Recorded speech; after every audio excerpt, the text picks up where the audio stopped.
Hi everyone, welcome to Labaik Bora. Sama seperti Sisia, Sidong tersedot ke negeri dewa melalui genangan air di depan biang lala. Sisia jadi tahu ternyata Sidong gak sengaja ninggalin dia, sekaligus tahu kalau Sidong adalah Raja Iblis. Gawat, berarti Sisia beneran jadi mata-mata sekte iblis. Sidong membawa Sisia ke rumahnya yang unik. Yo, gua menemani Hochi turun gunung buat ikut ujian ketua aliansi dewa ke desa Sianmo. Di tengah jalan Hochi dapat kabar kalau Sisia diculik Raja Iblis. Hochi jadi belok arah menuju sekte iblis. Di sisi lain, Sidong mengaku kalau dia cuma menyamar karena Raja Iblis yang asli udah lama menghilang. Yogua dan Hochi dihadang sama perampok. Perampok itu bilang kalau Raja Iblis menuju desa Sianmo. Hochi buru-buru OTW sedangkan Yogua menghadang perampok itu sendirian. Sidong dan Sisia sampai di desa Sianmo. Sidong masuk ke penginapan. Di sana udah ada papan nama masing-masing sekte yang ikut ujian. Waktu mau masuk ke kamar bareng Sidong, ternyata Sisia nggak bisa. Rupanya mereka harus masuk kamar sesuai nama sekte masing-masing. Akhirnya Sisia masuk ke kamar sekte Yuhua dan kamarnya masih kosong. Sementara itu di aula sekte Yuhua, ketua sekte mengirim Bihong, Qin Feng, dan Guru Yuan supaya memastikan Hochi ikut ujian ketua aliansi. Hochi udah sampai di desa Sianmo dan dia hampir aja ketemu sama Sisia. Terdengar orang-orang menyerukan nama Hochi. Rupanya teater soal Raja Iblis dan Dewa Hochi masih rame aja nih. Seorang pemeran Raja Iblis nggak tahu kalau orang yang dia sentuh adalah Hochi yang asli. Sedangkan Sidong juga syok ternyata Hochi udah datang. Mereka pun akhirnya bertarung. Waktu keduanya mau adu kekuatan, Sisia memanggil abang sehingga keduanya menoleh. Sisia meraih tangan Hochi dan menjelaskan kalau Raja Iblis gak berniat jahat. Di penginapan, Sidong cemas banget soalnya Sisia sama Hochi harus sekamar. Hochi bilang di sekte Yuhua juga mereka tinggal sekamar, jadi apa masalahnya? Sisia jadi panik dong, gimana cara ngejelasinnya? Hochi, ampun deh, kamu itu polos banget loh. Waktu mereka masuk kamar, Sisia ngasih kode-kode kalau Hochi harus tidur di luar. Kayak bilang kamarnya kecil, gak leluasa. Tapi Hochi tetap gak peka. Dia gak bisa bedain mana perempuan mana laki-laki. Sisia udah salting tapi Hochi masih dengan muka datarnya. Sidong punya rencana di luar nalar. Dia ngajak Sisia dan Hochi ke restoran mahal buat bikin acara pemilihan adik. Hah, gimana maksudnya? Maksudnya itu buat menguji Hochi apakah bakal tertarik sama adik yang lain selain Sisia. Tapi emang Hochi itu dasar kayak kayu. Cewek-cewek yang datang ikut audisi malah dibilang cantik semua. Sisia jadi sedikit cemburu. Bahkan orang gendut pun dibilang oke sama Hochi. Kalian lihat deh nilai Hochi oke semua, sedangkan Sidong dan Sisia ngasih tanda silang semua. Sisia jadi bete kan, ternyata semua cewek di mata Hochi bisa jadi adiknya. Akhirnya ini penentuan peserta terakhir. Dan cewek ini beda, dia datang sambil nari-nari. Hochi komentar walau mukanya tertutup, tapi dia nari dengan sangat indah. Sisia makin panas, katanya kalau mau ganti adik ya udah ganti aja. Penari itu pun makin maju. Sidong ngasih kode supaya si penari godain Hochi, tapi yang terjadi malah Sidong yang digodain. Keduanya malah nari bareng. Pas cadar si cewek itu dibuka, Sidong kaget. Terus cewek itu bilang abang ke Sidong. Sisia dan Hochi sampai berdiri. Hah? Abang? Sisia jadi ngebalikin omongan Sidong. Ternyata abang kandungnya juga sama, punya adik palsu. Sisia minta Sidong ngenalin adik palsunya itu. Dan si adik palsu Sidong bernama Ciuli. Ciuli nanya siapa gadis ini. Kata Sidong, itu adik. Adik siapa? Sidong bilang adiknya Hochi. Sisia tersenyum kecut, sedangkan Hochi dia mah senang-senang aja. Sementara Sidong kepanasan sendirian. Ciuli mau bawain buah buat Sidong, tapi pas sampai di depan, Ciuli mendengar kalau Sisia ternyata adik kandungnya Sidong. Ciuli jadi sangat sedih, dia ingat saat Sidong menolongnya waktu pertama mereka bertemu. Anak buah Ciuli yang bernama Ling Ling manas-manasin kalau Sisia pasti mau merebut Sidong. Dan tiba-tiba mata Ciuli berubah jadi warna hijau. Wah, dia punya kepribadian ganda. Ciuli yang ini versi iblis. Katanya nggak ada satupun yang boleh merebut Sidong. Waktu lagi jalan-jalan, Hochi mulai ngerasa agak aneh nih. Kenapa tiap lihat Sisia hatinya jadi deg-degan. Hochi juga heran kenapa tiba-tiba kayak mau memegang tangannya Sisia.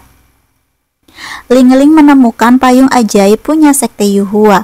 Pas dibuka ternyata ada info kalau Bihong dan lain-lain lagi di perjalanan. Ciuli ternyata punya rencana sendiri. Nah, pas mereka lagi makan siang, rupanya minuman itu dikasih obat perangsang sama Ciuli. Sialnya lagi Sisia kebagian minum. Akhirnya Sisia jadi kegerahan dan pengen banget gitu meluk Hochi. Sampai-sampai dia ngumpet di lemari dan bikin Hochi kebingungan. Di lemari ada kecoa. Akhirnya Sisia ketakutan dan langsung loncat memeluk Hochi. Sisia membelai wajah Hochi dan jarak mereka menjadi semakin dekat. Wow. Di depan kamar, Sidong berusaha membuka pintu kamar dengan menebakinya dan akhirnya berhasil. Dia melihat Hochi dan Sisia di lantai. Sisia terbangun, Sidong dan Hochi ada di situ. Pas diingat lagi kejadian itu, Sisia jadi malu abis. Sisia minta Hochi keluar dulu sebentar karena dia mau bicara sama Sidong. Rombongan sekte Yuhua akhirnya sampai di desa Xianmo. Kondisi makin rusuh waktu Sidong membawa Sisia ke hadapan rombongan. Mereka mengira rupanya rumor mata-mata itu betulan. Hochi mau mengambil Sisia dari Sidong tapi ditahan. Sisia pun diperebutkan. Hochi melepas tangan Sisia dan minta Sisia memilih ikut siapa. Akhirnya Sisia memilih tinggal di sekte iblis. Hochi menjadi sangat sedih. Bihong minta Hochi menjelaskan kenapa Sisia bisa barengan sama Raja Iblis. Hochi malah mikir Raja Iblis menyukai Sisia jadi mau merebutnya. Padahal Raja Iblis kan udah punya adik tapi masih aja serakah. Bihong jadi bingung nih, ternyata Hochi masih belum paham soal perasaannya. Jadi Hochi udah jatuh cinta sekaligus patah hati tanpa dia sadari. Bayangkan guys, saking dia nggak punya perasaan. Sisia menemui Hochi, dia mau mengakui sesuatu kalau Raja Iblis adalah abang kandungnya yang hilang 1 tahun lalu. Sisia bersumpah dia baru tahu waktu turun gunung. Hochi bilang gak perlu sumpah, aku percaya kok. Nah, karena besok ujian ketua aliansi dewa, Sisia bilang punya hadiah buat Hochi. Pas Sisia mau membeli hadiah itu, dia mendapat pesan kalau Raja Iblis dalam bahaya jika Sisia gak ngaku ke Hochi kalau dia adalah mata-mata sekte iblis. Gulali untuk hadiah Hochi pun jatuh. Sisia ke rumah Sidong tapi di sana cuma ada Ciuli, Ling-Ling dan anak buah Sidong. Ling-Ling bertanya memang siapa yang mau menculik Sidong. Coba Sisia pikirkan. Setelah dipikir-pikir akhirnya Sisia merasa kalau sekte Huala yang menculik abangnya. Sementara itu Hochi masih menunggu. Waktu Sisia datang, Hochi menagih mana hadiahnya. Sisia minta maaf karena hadiahnya jatuh. Sisia bertanya apa guru Yuan sangat benci sama Raja Iblis. Hochi bilang sepertinya iya sih karena dulu Raja Iblis suka mengganggunya. Di jalan, payung sekte Yuhua memberi pesan supaya Sisia jangan minta bantuan Hochi atau Raja Iblis akan mati. Sisia jadi galau abis. Dia melihat bulan dan berpikir kalau dia seharusnya bersama Raja Iblis bukan Hochi. Hochi mengajak Sisia makan malam yang enak tapi pikiran Sisia nggak fokus. Sisia menuang alkohol. Kata Hochi, gurunya bilang alkohol itu dilarang. Sisia menimpali, gurumu itu orang yang palsu. Alkohol ini bisa menghilangkan kesedihan. Sisia menatap bulan, semua ada kesedihan dan kebahagiaan. Sisia berkata, sebenarnya... Lalu Hochi memotong, sebenarnya aku senang kamu ada di sisiku. Sisia terkejut, jadi Hochi senang sekarang.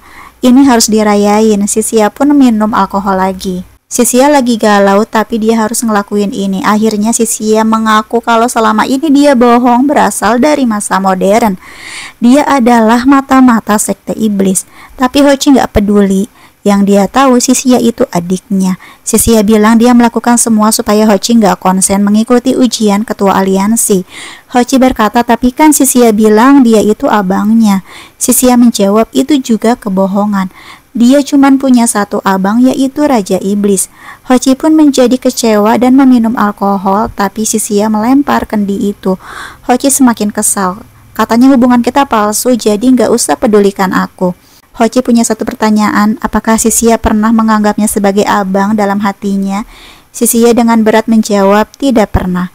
Lalu Sisia pergi dan Hochi lanjut minum alkohol lagi. Sisia syok melihat Sidong ada di rumahnya, satu jarinya diperban. Sisia bertanya apa yang sebenarnya terjadi. Sidong malah berakting berlebihan. Sisia menangis, bisa-bisanya Sidong masih bercanda. Kilas balik ternyata Sidong cuma pura-pura diculik buat tahu apakah Sisia masih peduli padanya atau enggak. Hari ujian ketua aliansi tiba dan semua peserta sudah hadir, tapi heran, di mana Hochi? Dua penjaga penginapan menemukan Hochi terkapar tidak berdaya. Sepertinya Hochi mabuk berat. Dilihat dari kendi arak di sampingnya. Bihong beneran kaget melihat kondisi Hochi. Bihong menusukkan akupuntur ke jaringan dalam Hochi, tapi anehnya Hochi tetap gak bangun. Bihong mencium aroma alkohol yang sangat kuat. Rupanya ini penyebab Hochi pingsan begitu lama. Padahal Hochi nggak boleh melewatkan ujian ketua aliansi dewa. Sisia memberitahu lokasi terakhir dia dan Hochi bertemu semalam, tapi di sana nggak ada apa-apa. Kemudian mereka mendengar bahwa peserta atas nama Hochi sudah masuk. Ternyata ketua sekte Yuhua juga datang buat melihat situasi. Dan tragedi pun terjadi. Peserta dari sekte Yuhua ternyata Yogua. Dia diusir pula dari arena karena mencontek. Semua menjadi bingung. Sekte Yuhua akhirnya didiskualifikasi, gak boleh ikut ujian selama 3 musim. Ketua sekte bertanya apa yang terjadi. Yogua bilang ini idenya Tabib Bihong. Ketua sekte akhirnya turun tangan sendiri buat mengobati Hochi dengan memberikan sebagian tenaga dalamnya. Tapi percuma aja, Hochi tetap gak bangun juga nih. Makanya Bihong punya ide, Yogua lah yang menggantikan Hochi. Ketua sekte jadi makin pusing. Hochi bisa didiskualifikasi pada ujian yang diadakan 600 tahun sekali itu. Sisia lebih merasa sangat bersalah atas apa yang dia lakuin ke Hochi. Ketua sekte minta Sisia dihukum, tapi Sidong menolongnya. Kedua sekte ini pun hampir baku hantam karena masalah ini. Sisia akhirnya maju dengan berani. Dia bilang akan menebus semuanya. Dia akan menemui Tuan Dewa supaya Hochi bisa ujian susulan. Tapi katanya untuk ketemu sama Tuan Dewa harus melewati hutan gelap. Konon yang pernah masuk ke hutan itu akan kehilangan sesuatu yang berharga. Tapi meski begitu, Sisia tetap mau mencobanya. Sisia berjalan sendiri di goa yang gelap. Lanjut dia masuk ke hutan, lalu ada seseorang yang menapuk pundaknya. Ternyata itu Bihong. Bihong datang untuk membantu Sisia. Dalam tidurnya, Hochi terus memanggil nama Sisia. Hochi lalu terbangun dengan kagetnya sambil ngos-ngosan. Hochi bingung nih apa yang terjadi. Guru menjawab dia pingsan karena mabuk. Hochi jadi ingat kalau hari ini kan ujian. Dia segera pergi, tapi ketua sekte bilang percuma aja karena sudah didiskualifikasi. Hochi beneran gak menyangka, dia pun berlutut karena merasa bersalah. Akhirnya Sisia dan Sidong berhasil bertemu Tuan Dewa yang ternyata wanita cantik dan anggun. Sisia segera memohon pada Tuan Dewa soal ujian susulan Hochi, tapi Tuan Dewa malah ngasih kesempatan itu buat Raja Iblis. Sisia protes. Kata Tuan Dewa, ya itu kan terserah aku. Tuan Dewa akhirnya minta dipanggilkan Raja Iblis, tapi Sisia menolak. Kalau mau ketemu Raja Iblis, ya keluar aja sendiri. Akhirnya Sisia berhasil tawar-menawar. Dia mau memanggil Raja Iblis asalkan Hochi dikasih kesempatan ujian. Tuan Dewa pun senang Raja Iblis datang. Dia menyentuh bagian leher belakang Raja Iblis dan kaget tidak ada tanda akar spiritual. Kilas balik nih guys, ratusan tahun yang lalu ada 5 panglima dewa dan 1 dewi bersiap untuk bertempur demi menjaga benteng sekte iblis. Tapi 1 panglima yang dipanggil senior kelima tiba-tiba kabur, sehingga hanya 4 panglima yang bertempur, sedangkan 1 dewi bertugas menjaga benteng. Seharusnya Raja Iblis punya akar spiritual keturunan dari senior kelima yang kabur itu, tapi anehnya kok Raja Iblis yang ini nggak punya ya.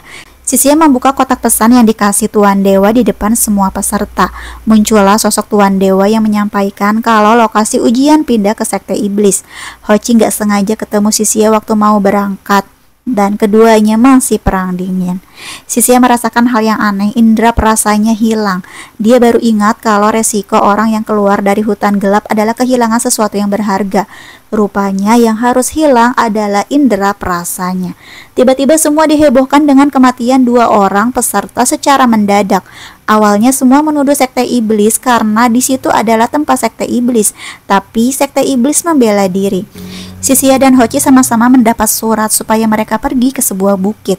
Sisia sampai duluan, lalu dia melihat orang berpakaian sekte Yuhua kemudian mengikutinya.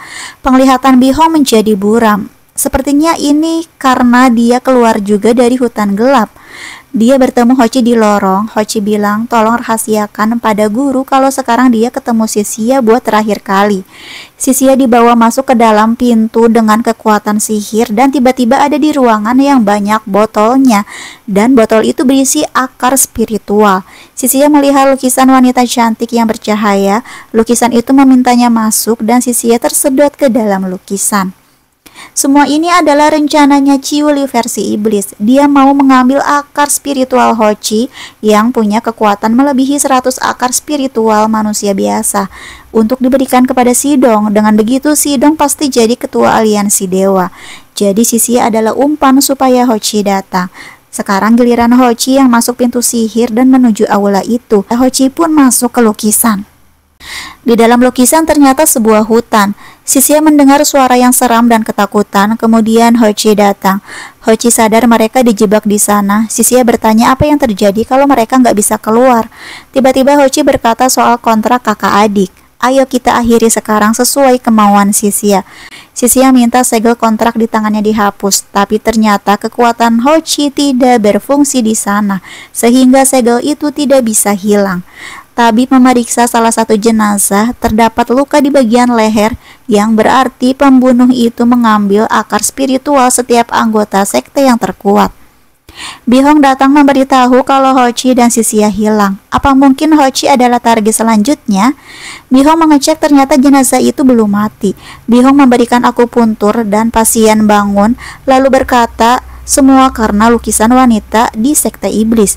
Ketua sekte memerintahkan mencari Raja Iblis dan Chiuli. Sidong membawa Chiuli versi iblis ke tempat rahasia dan membuatkan mainan. Chiuli bilang dia tahu apa maksud Sidong melakukan itu, pasti mau mengusirnya. Sidong menjawab, siapapun kamu tetap Chiuli yang kukenal dulu. Mereka pun bermain sampai akhirnya Chiuli berubah menjadi versi yang imut. Hochi dan Sisia terus berjalan mencari jalan keluar. Tiba-tiba awan mendung. Hochi lagi-lagi nggak bisa memakai kekuatannya untuk mengendalikan awan. Sidong dan Chiuli masuk ke aula. Yogua sudah menyiapkan alat sihir air kejujuran. Chiuli disuruh menyentuh air itu dan bersumpah bukan dia yang mencelakai orang-orang. Air kejujuran ternyata nggak bereaksi, yang menandakan kalau Chiuli sudah jujur. Hochi mencoba memakai kekuatannya lagi. Sisia bilang, kita satukan aja segel kita. Mereka menempelkan segel kakak adik di kedua tangan masing-masing. Kemudian Sisia memeluk Hochi. Hidup maupun mati kita akan selalu bersama. Anggota sekte Yuhua menemukan Cilingling, anak buah Chiuli, yang membawa lukisan itu. Dan Sisia keluar dari lukisan sendirian, sementara Hochi masih terjebak di dalam. Ketua sekte membuka lukisan dan sedikit terkejut melihat gambar wanita yang ada di lukisan itu. Cilingling mau menghancurkan lukisannya supaya Hochi terjebak selamanya. Sisia maju ke depan menghadang pedang Cilingling dengan tangannya sendiri sampai berdarah. Tiba-tiba kekuatan cahaya muncul. Hochi muncul dari dalam lukisan. Hochi melihat tangan Sisia terluka. Hochi berlutut di depan ketua sekte. Dia udah janji gak ketemu Sisia lagi, tapi dilanggar. Ketua sekte merasa Hochi udah jatuh cinta pada Sisia, tapi dia belum paham perasaan itu. Ketua sekte minta Hochi fokus aja deh sama ujian ketua aliansi, udah lupain aja masalah ini. Sidong mengobati tangan Sisia. Apa Sisia kehilangan sesuatu setelah keluar dari hutan hitam? Soalnya Bihong tiba-tiba buta.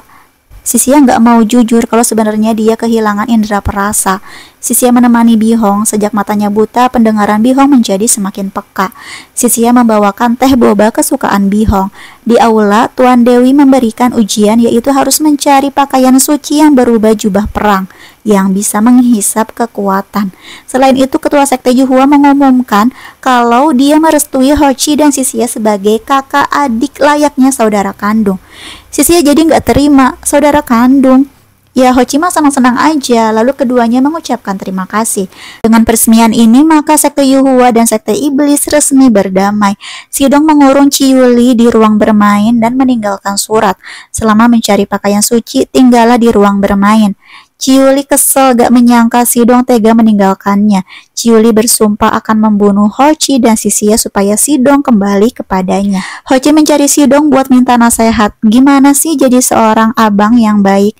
Sidong membeberkan kalau mau jadi abang harus menjaga dan perhatian sama adiknya. Hochi dan Sisia mengobrol di pinggir sungai. Sisia bertanya, apa benar Hochi senang punya adik perempuan? Apa Hochi tahu kalau ada perbedaan antara wanita dan adik perempuan? Hochi bingung, apa bedanya? Belum dijawab, ketua sekte memanggil Hochi. Sisia pun kesandung. Hochi menolongnya dengan cara menopang dagunya Sisia. Emang dewa ini beda ya guys.